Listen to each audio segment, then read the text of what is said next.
This is a half-day trip that I did in Sarasota Bay. The weather was low wind without any clouds, and I was fishing very shallow water for redfish, trout, and snook. Please note the uber clarity of the water.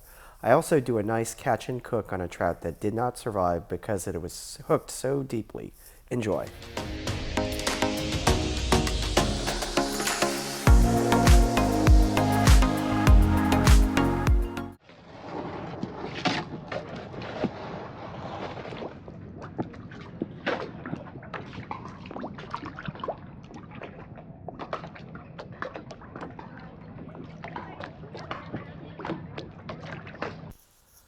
Today, I launched from Bayfront Park on Longboat Key, Sarasota. It does have a really nice kayak launch and dock. I'm paddling again from my boat paddleboard. I am outfitted with a tackle rack, a cooler to sit on, one fly fishing rod, and one spinning rod. The camera is mounted to the tackle rack, and I also have a drift sock as well as an 8-pound dumbbell that I use as an anchor. I'm going to get out some of my favorites here.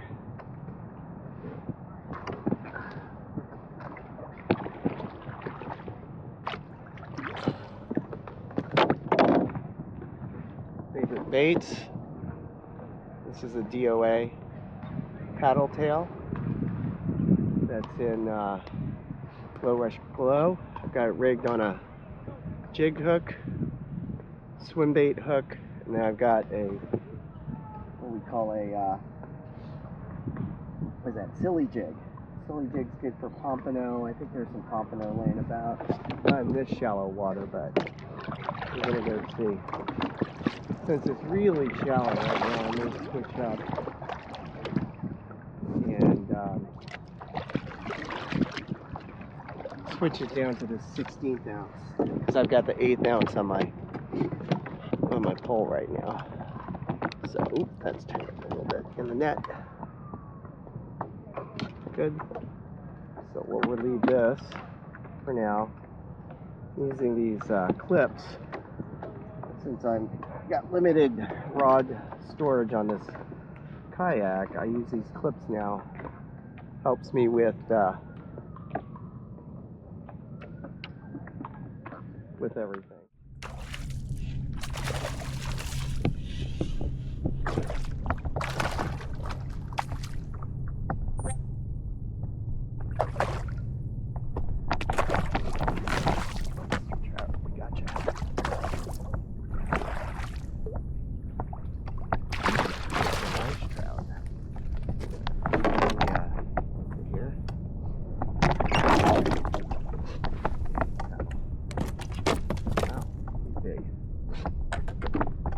In the water.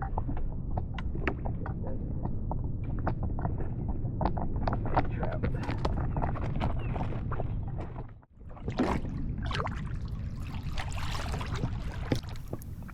This is a great example of the conditions that I was fishing that day. The water was very clear, the wind was very calm, and there were no clouds in the sky. I did cast you quite a few tailing redfish with the fly rod, but they were spooked by the fly line going through the air as well as the landing of the lure. I ended up using a very lightly weighted small shrimp pattern made by Z-Man and rigged it weedlessly so that I could hop it through the grass with my spinning rod. This small finesse bait seemed to be the secret to the success for the redfish that I catch coming up.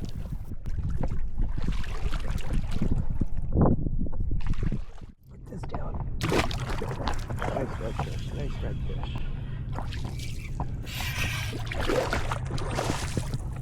There we go. He was all over it. I sight casted that puppy. That was beautiful. They wanted a nice small finesse bait. Is it single? Oh, nice. Nice fish.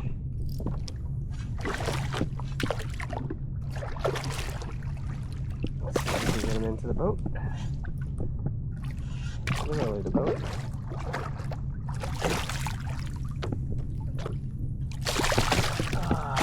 Nice. There we go.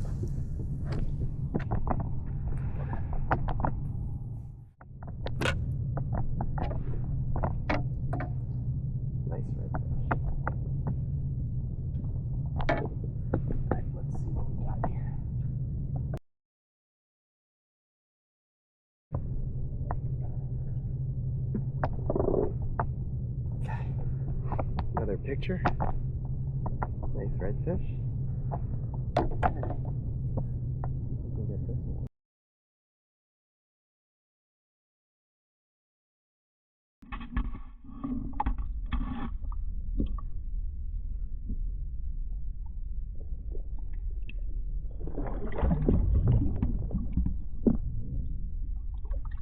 Going quick.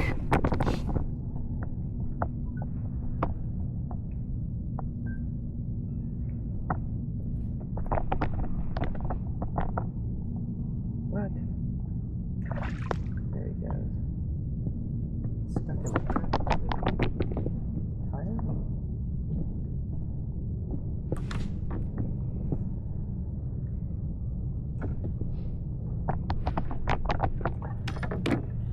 He's still there.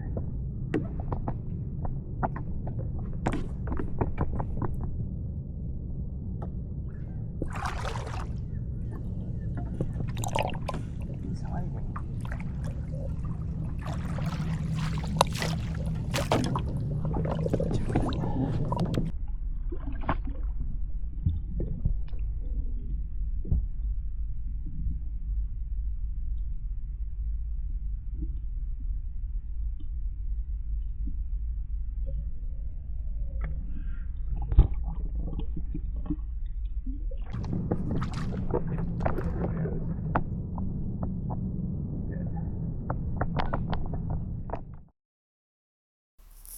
So in doing the fillet of the fish, I use a very sharp knife to incise the anal area to just behind the gills. I then incise behind the pectoral fin on both sides, and then use this curved knife to cut and feel the bones from the top portion of the fish to the backbone, all the while feeling the bones. I then incise the skin off the tail and complete the fillet by going over the backbone and over the stomach area.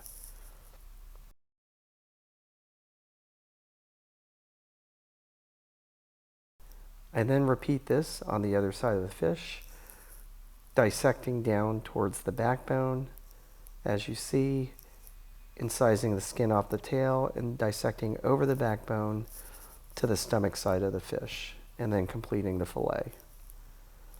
After completing the fillet, we take the skin off easily by using the knife at an angle and virtually peeling the skin off of the fillet of the fish.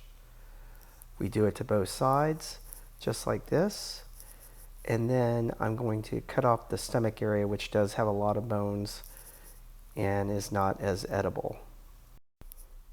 Do that on both sides to complete 2 boneless fillets. I'm now making shrimp cocktail by boiling the shrimp in a standard New Orleans shrimp boil for 3 minutes. I then make a shrimp cocktail sauce using ketchup, horseradish, Worcester sauce, and a squeeze of lemon. Hot sauce is optional. As you can see, the shrimp for the shrimp cocktail is now done, and I've set that in the sink. I am now cleaning and cutting up the shrimp for the scampi portion that will go on top of the fish after we are done. The shrimp have already been deveined, and now I'm taking them out of the shell and dicing them into thirds.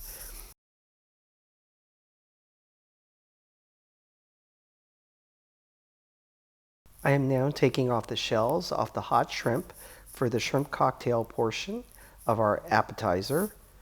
This is now done, and I will put this in the freezer to help cool them off.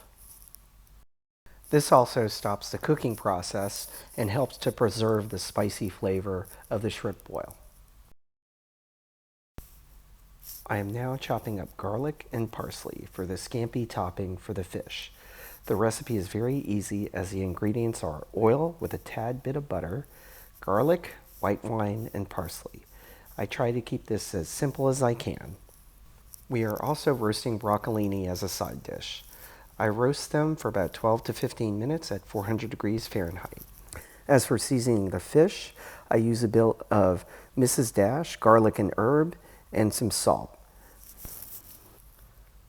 Now, in terms of cooking both the shrimp and the scampi topping, I use olive oil with a small bit of butter for flavoring.